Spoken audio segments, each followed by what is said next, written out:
Hello, everyone. I'm Kira. And I'm Mika. And welcome to another episode of Double Feature Podcast. In this episode, we're going to be discussing Nope. Jordan Peele's new film. Yeah, we had the opportunity to see it this weekend on opening night. It was the first time we actually went to a movie theater. In quite some time. It's been years. I can't even think of the last time we went to a movie theater. I'm trying to think. Did I go to something recently? No, because the pandemic. Yeah, but it's been at least a good 3 years where we hadn't been in the movie theater. You went to the movie theater? Oh, maybe I'm wrong.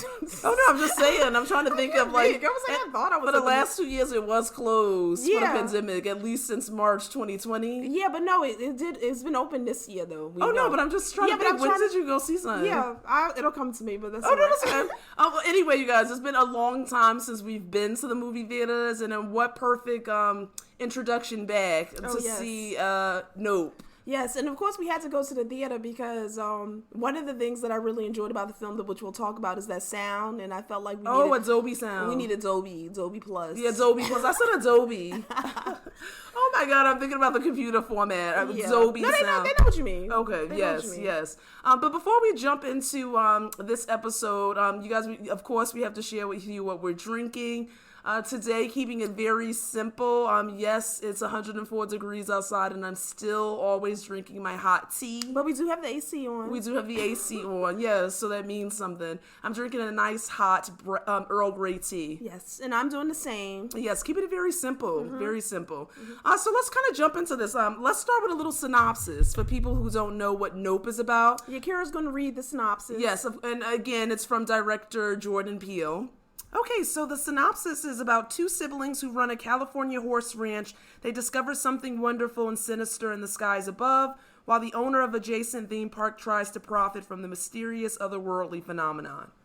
Okay, so we just want to let everybody know that there will be spoilers, so if you have not seen Nope yet, turn off right now. Yes. And then come back. Okay, so now we're going to just jump into our main characters in the film. So the first character that we're introduced to, the first character rather we're going to discuss is OJ's character. Yeah, which is played by Daniel Kaluuya, and a lot of people will probably know him from Jordan Peele's first film, Get Out. Yes, I love that he's a staple in another Jordan Peele film. Yes. And we actually see OJ actually running the family farm now, right? After the sudden passing of his father. His father dies in this movie early on. Yes, and the family business is Haywood Hollywood Horses. So basically, they train steeds, horses to partake in Hollywood films. Yes. And then the next character we meet is Keke Palmer's character. We love Keke. Oh my God, so good to see her on screen. And she plays Emerald. And the great thing I love about these two is their chemistry. They're so opposite. So where we have OJ as really introverted, Emerald's character is the total opposite. Oh yeah, and I think that it's evident on the scene when they're on the film set. Yes. So before we're introduced to Emerald's character, you see OJ on the film set with Lucky, his horse. And he's trying to describe the family business and what people can expect on set, talking to the actors and the film crew, and very quiet, very unsure of what he should be saying. And all of a sudden, like his saving grace, Emerald, Keke Palmer character comes in, and she's like the life of the party, eccentric, carefree, seems very easygoing and describing the family business, their history, their legacy, and very much an extrovert. Yes, so they do a good balance of each other. Oh, definitely. Obviously, it seems like you said that OJ likes to be behind the scenes. Yeah, clearly you can tell he's for me personally, he seemed like, yes, his father was front and center. And even though he was raised in this business, his father understandably probably took the lead. Yeah. And even the film crew, for the most part, even said, and there was a off thing banter where they said, well, he's not his dad, so this is what we got. Yeah. So you can tell that he basically was responsible for keeping the horses at bay and training them, but the father was the face. Yes. And now he's put on full display because his father isn't here. And so not used to it, clearly, and his sister now, thankfully, is there. Yeah, and we can tell, too, that she loves to be in the limelight, and she also did say, which was pretty funny, if they were looking for her for a side gig or actress. Oh, yeah, I was rolling. She kind of laid it all out, let people know, she's a jack of many trades. Yes. So that was funny. So, again, love to see both Daniel and Keke on screen. And together, like you said, it's the chemistry was great.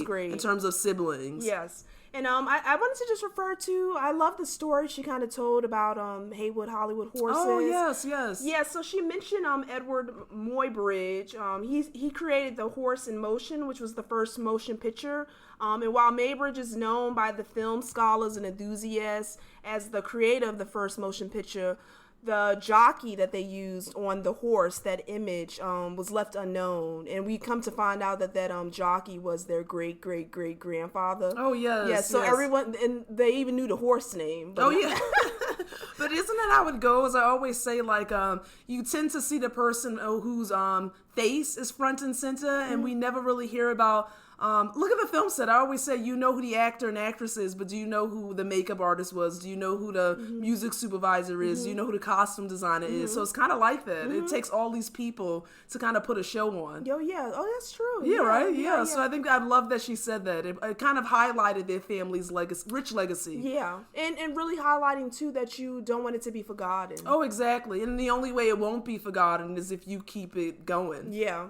Definitely. So do we want to jump into, what were you going to say? Oh, I was going to say, introduce our next character. Oh, yes, me too. Go ahead. Yes, girl. Yeah. So the next character is Ricky. His nickname is Jupe. He's played by Stephen Yeun, and a lot of you may know him as Glenn on The Walking Dead. That's how I know him. Yes. Shout out to Glenn, Walking Dead, yeah. Yeah, so Jupe owns the adjacent farm. Yeah, I would say adjacent, yep.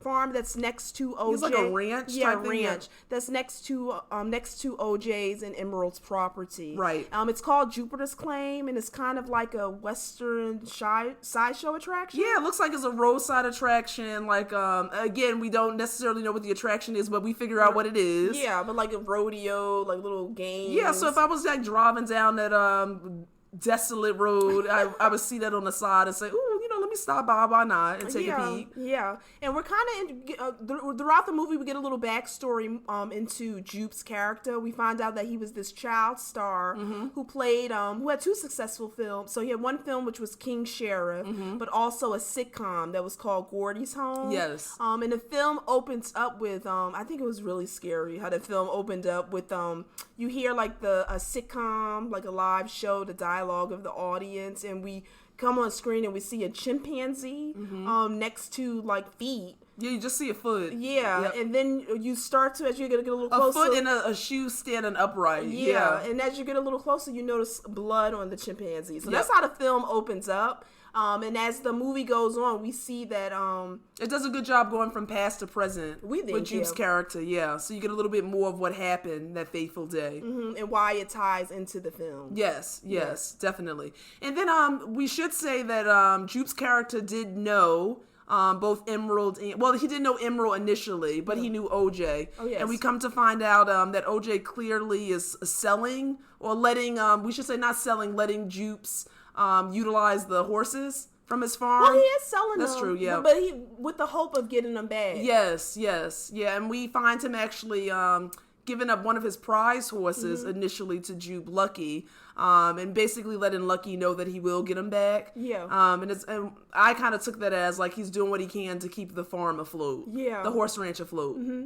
Yeah. Whereas Emerald sees that not being the means to. Yeah, because in the movie she was shocked, taken aback that he had gotten rid of like 11 of their dad's horses, and understandably so, because we could tell right off the bat how important the horses were to the family. Yeah. But OJ stated like, oh no, it's temporary. I'm gonna get him back. Yeah. And we also see too that Emerald's removed. So while she's been away, probably trying to pursue her dreams, OJ's been at the farm trying to, like you said, keep it afloat. So the only way he can do that at this time, because he's not being successful, like you said, Dad was really good in the Hollywood that lifestyle. He doesn't thrive in the family business, so this is his way to keep it afloat at this time. Exactly. And so I guess we can jump into what would you say? Like I would say kind of our takeaways or what we kind of got from the film. Oh yes. Would you say this film is an extraterrestrial film, sci-fi? Yeah, I would say sci-fi horror. Okay. Yeah, and to me it might be a little bit more sci-fi because you see once that monster or the alien is revealed, is the typical what you think of, like a flying salsa. Yes, yeah, it definitely mirrored that to me initially. At the end, it became something different. Like the shape it took on was unlike anything I seen initially. But when I first saw it, it did remind me of a saucer, like Close Encounters of the Third Kind feel to it. Yeah. Do you want to kind of talk about? Let's do themes, basically. Okay. Yeah. So the theme I took away from it was in terms of a spectacle. Okay. And how sometimes when we try to make these grand spectacles or these big shows, they have unintentional consequences. Yep. And an example I would use from that is flashing back again to Jupe's character when he was younger and on the set of Gordy's home. We later see that chimpanzee, Gordy, was startled on set when a balloon popped. Yep. And he freaked out, and with him freaking out, he mauled and maimed and killed a lot of people on set. Yep. Yep. And what I took from that, and I think that kind of plays into what you thought of the theme of the film, or what you got from it, was that this is a wild animal, and you're trying to have him put on this big show, but can that really happen? Because we see that they can't be tamed. Right. And I would agree with that. I always feel like, think about the films we watch every day, and even the TV shows we watch where animals are in those films. Obviously, the animals have been trained to actually do what it is they're doing on screen, what we're witnessing. But when things go wrong, it's almost like as human beings, they're shocked by that, or we're shocked that they could possibly act in a manner that was aggressive or volatile, when in reality they are wild animals. And so to me, that should be always expected, that you can't truly tame an animal that's not meant to be controlled. And we see that with Jupe's character, because we soon realize in the movie that Jupe knows about the monster, and we know that OJ and Emerald learned about the monster, and they each tried to do different like not capture it, but they each try to profit off of it in some way. Jupe seems to do that by trying, like you said, wanting to tame it or control it. And I see OJ and Emerald trying to get that, as Emerald says, that money shot. You know what I mean? Right. Again, like this is huge spectacle that's occurring, and regardless of the consequences, because they literally put themselves in danger to get this money shot, the Oprah shot, she calls it. They're going to try to get it. Whereas Jupe, as I mentioned, he also is trying to get some profit, right? But doing that by thinking he can control this monster. Oh yes, exactly. And I think this it's interesting. Like I think they did a good job at it. Like we find that at least on OJ's end, that he discovers this otherworldly thing being by his horses, like actually going missing, or like they're startled or spooked by something, and then two at least take off, and then even the sound of what we hear is them in distress, and I assume just being eaten or taken by something. And then the ironic thing is that Jupe's character all along knew this thing was there. Right? And so because he has that speech to the crowd about the viewers. Right. So I thought that was wow, that was a shock for me, that he knew, and we don't even know how long. Well, clearly it was probably the length of his show, probably most likely, that he knew this thing was there, and that's what he was ultimately using the horses for. And I was kind of blown away by that, because like when he's doing that show and he pulls off the curtain and you see Lucky, I'm like, oh my goodness, he does know he's been feeding the horses and thinking he can control, what happens to them. Right. And for a long time, it was able to have a show that was controlled because the horses probably fled from the cage when they were let go, and then this being actually took them. And Lucky, that we find in the film, is not like the other horses in the sense of him and OJ share a really strong bond. He also seemed to be quite wise in terms of submissive to this thing, and then did not leave or flee. And so at that point, Jupe was at a loss. Like he couldn't make this horse once again do what he wanted him to do, and therefore was kind of left at the being's mercy, no mercy. Oh yeah, and that's what I was saying again too. See, like expecting this animal to do what you wanted to do, but again, that's a wild being. And then, like you said, because he didn't do what he needed to do, the monster, also something you can't tame, reacted, and that scene was... Oh yeah, and think about that, like, he reacted because he expected to be fed, right? And then if this horse is not going to feed me, right, what's left there is the people, right? Because what did OJ say? It's a monster. And what a monster's territorial, and a monster's hungry, and a monster will prey. And even think about the word monster. Prey is much more fitting. Yeah, you're right, here. Right. Yeah, so if you're an animal, you're going to need to feed. Yeah, and so the prey hunts, right? And so if I need to eat, I'm going to hunt what I consider to be my prey as the predator, right? One thing that I thought was quite interesting was, and we had talked about this, I think OJ's character was very much mindful. Like, even though he trained these horses, there was a respect there, mutual understanding, and even on set he was trying to make sure that they listened to what he was saying in regards to kind of how to address the horse, what to do, what not to do. He even knew when he encountered that other being, this extraterrestrial thing, not to look into his eyes, like to not be confrontational, to almost be submissive. Yeah, and to respect. Yeah, something that has a greater power than you. Right. And you see that too sometimes. I've watched shows where like mountain lions or people are out on hikes, and then how they encounter prey or bears, what they do, what they don't do, how they react, and just being mindful of the threat, if you will, that's in front of you, and you're in their environment. Yeah, and again, that brings me back to spectacles. Sometimes what we're willing to do in order to get, let's say, that shot or to make that profit, we're willing to forgo what those consequences could be, and especially in Jupe's case. Oh yes, I agree. And do you think though Jupe knew that it could go that wrong? No, because you know what I went back to is when they did another flashback after you see Gordy has attacked everybody on set. He sees that Jupe is under the table. Yeah, almost like in that scene, he actually regresses back to like, oh, where I am, what happened, like a calmer state. Yeah, and a familiarity. Yeah, he even kicks the shoe of the woman. Like I mean, you can take that as he's kicking the shoe to see if the person's alive, or like kicking the shoe just to get the person to wake up. What's going on? Yeah, but when he sees Jupe, like you said, it was that familiarity. And then when he was doing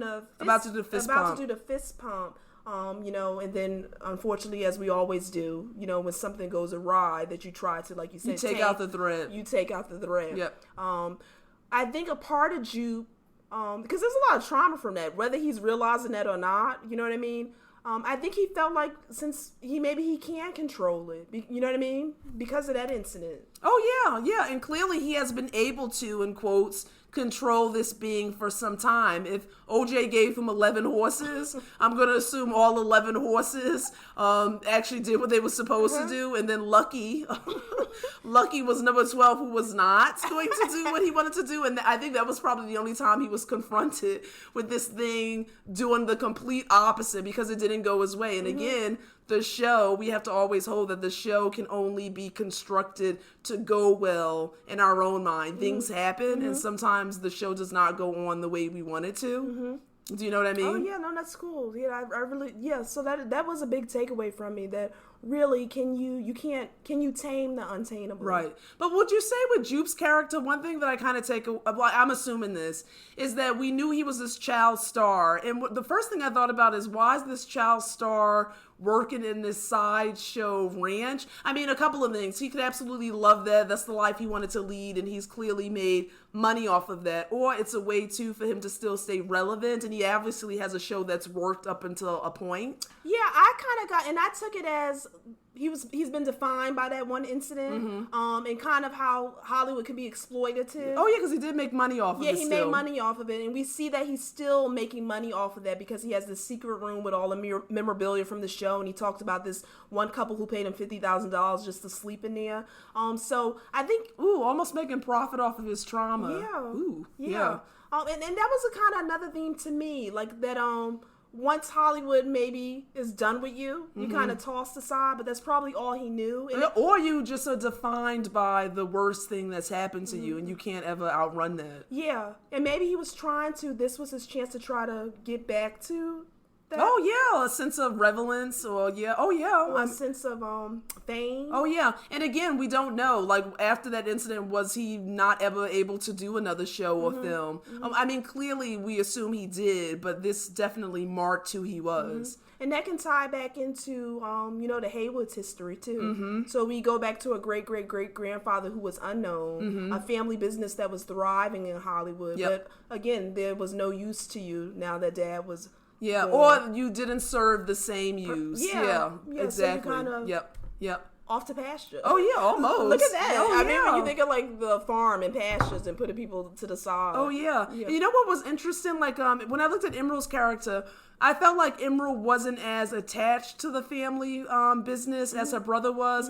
Again, I think she cared about like what happened to the business, but you clearly felt like there was a time where she was away from the business, like it was something that was Dad and her brothers. Yeah, I got kind of, but I did see maybe a hint of her wanting to be a part of it when she mentioned jean jacket, wanting to train and be included. Yeah, and her dad had made that promise to her, but then she saw one day that he had OJ training Jean Jack. Right. You know? And it really did become almost like a father and son business. I know at one point when Jupe's character has said the offer still stands, like it's like he offered clearly OJ money probably to buy the farm, and he turned it down. And you saw Emerald basically say, "Oh, I just want to know how stupid you are or how dumb you are," and he clearly said it's not about that. Like he just wants to be able to go to work, and he even said a couple of times, "I don't know what you're doing, but I'm gonna go to work. These horses got to be fed." He was all about the structure, the routine, and keeping the business going. He maintained that family legacy. Right. Yeah. What are some shocking scenes, if you will, in the film? Well, let me talk about one thing I love, the cinematography. Ooh, yes. Can I say one thing before you jump into that? This is my idea of paradise, you guys. Like, I have said this before. Give me a tiny house, any house, in the middle of nowhere with no neighbors. Like, I would love to live on the Haywood. And no alien life form. No alien life form, but I would love to live there. Like, that would be my ideal of peace. Yeah. 100%. Yeah, I agree. But it was just so visually stunning. Agreed. Like, when you saw the monster, the image with the house, with the blood. Oh, that scene. You know, and if I was in that house, I would be scared as hell. Yes. And even the scene where the monster devours Jupe and the spectators. Ooh. You see it, the screams, the crunching, the crushing, the sucking. Yeah. Ooh, yeah. That was just so scary. Very terrifying. Scary. Because while you're getting devoured for a few, you are alive and you're realizing you're being devoured. Yeah, I think there's a ultimate shock that has to hit you when you know what's actually transpiring. Yeah. And then even how it showed the opening of its mouth, like that in and of itself was horrifying. Yeah. And then another thing I liked about the film was, because a lot of horror movies, everything happens at night. This film was like, this monster didn't care if it was daytime or not. Yeah, I was like, yes. you know what I mean? You know what? That is unique, Mika. I didn't even think about that. That was really scary too, because it can attack at any time. Ooh, I mean, now that is a unique takeaway. I didn't even think about that. That is true. Not even protected by the shields of daytime. Ooh, my God. Yeah, that was really scary too. Very scary. What do you think about the supporting characters? Like, I loved our tech guy. Oh yes, our IT guy, Angel. He was kind of like the Geek Squad guy. Oh yes, Geek Squad times 10. He went above and beyond for his Call of Duty. Yeah, and that was Brandon Pereira played Angel. I liked his character. Me too. He very gave good comic relief. Yep. You know what I mean? But also the same with him too. It's like he already believed in UFOs. If you kind of look at the way he talked, even the way, even the way they wanted the cameras angled. He automatically knew what they were trying to do. Yeah, and the crazy thing about that is they were trying to get this money shuttle just to prove at least that this monster existed. But I thought it was so ironic that when the monster, I think they nicknamed him Jean Jacket, arrived, it short-circuited all the electronics and everything. Now that is so funny, because think about that. Like, how are you going to capture something when it's not even allowing you the opportunity to capture the image? And that's another thing too, because in this day and age, you're not really believed unless you have that photographic evidence. Oh yeah, and then be mindful too with the photoshopping and all this other stuff. A lot of the images that are captured aren't even believable initially. Yeah, but what does that say about society? That you won't be believed unless you have that video evidence or that photo evidence. Because even at the end of the movie, we see Emerald having to go old school. The quarter. Yeah, trying to get a photo. I thought it was so awesome because you know what it reminded me of? You guys, we grew up in a time frame before the cell phones, high tech, where we had a regular camera. You had to take the film to the store and get it developed. And so we know how to throw it back if we need to. We still have those cameras in our possession. And so I love that. Like, I literally love that because it was like, yes, you're going to have to capture this in real time and work for it. And then we have Antlers, who was played, Michael Wincott played Antlers, and he was the photographer, I guess? Yeah, I would say like he was clearly a in film, but he was I would say like a director or maybe like cinematographer. Yeah. Like, yes, and they kind of met initially on the first set. And clearly, Emerald's character stole his number from the call sheet and called him and knew that only he could come and capture this image. And at first, of course, like they do, like dismissed and hung up until he heard about like on the news what was going on in their county. And the part that had me in stitches was when her and OJ was like clapped, like they knew like he was going to come old school with it. He brought a non-electrical, what is it, recorder? Yeah, some type of analog camera. I love it. Like, took it back because he knew, like, this is what we need. But you know what was interesting about him is when he realized what they were photographing, and we already said spoilers, he kind of sacrificed himself because he said that some things you shouldn't know about. Oh, and think about that statement. Isn't that something? And think about it, because when we do know, what do? We usually pillage, we usually take, we usually destroy. I'm just saying. And so what I took from that was almost like, this is something that just leave it. Like, don't disrupt it, don't destroy it. Like, because usually that's what we do when we find out something. And I even looked at that extraterrestrial being as saying, it clearly maybe had been there for some time just observing us as human beings. And I know if I was an alien, if I saw us, I'd be like, baby, let me fly on by, because these people right here, baby, right? Yeah, because they probably live in peaceful and serene. Seriously, and then maybe the only reason why I have to attack you, right, is because like you people like will attack me. Yes, if you think about it. Yeah, but again, it's like, but they need to capture you somehow, either by photo evidence. Well, they need to prove, because think about it. Remember when they said from the ranch 40 people are missing? It was almost like an unsolved mystery where these people at. And so, like, clearly you want to figure out what caused this mass event. And so the only way to figure it out is to investigate and to have some evidence of what happened. Sometimes you never know. But again, too, some things like that the monster was doing. I'm watching you, but I don't need to be watched. Ooh, exactly. You know? Think about how it hid itself. Yeah. Can I say one thing? As human beings, we are not even mindful to pay attention to a cloud. Oh, no. So I'm just saying, you guys, I don't look at the clouds. That's so bad. Like, take stock of Mother Nature around me. But think about that. I wouldn't even notice that they were there. But again, I think that's another thing that Peele is trying to show us.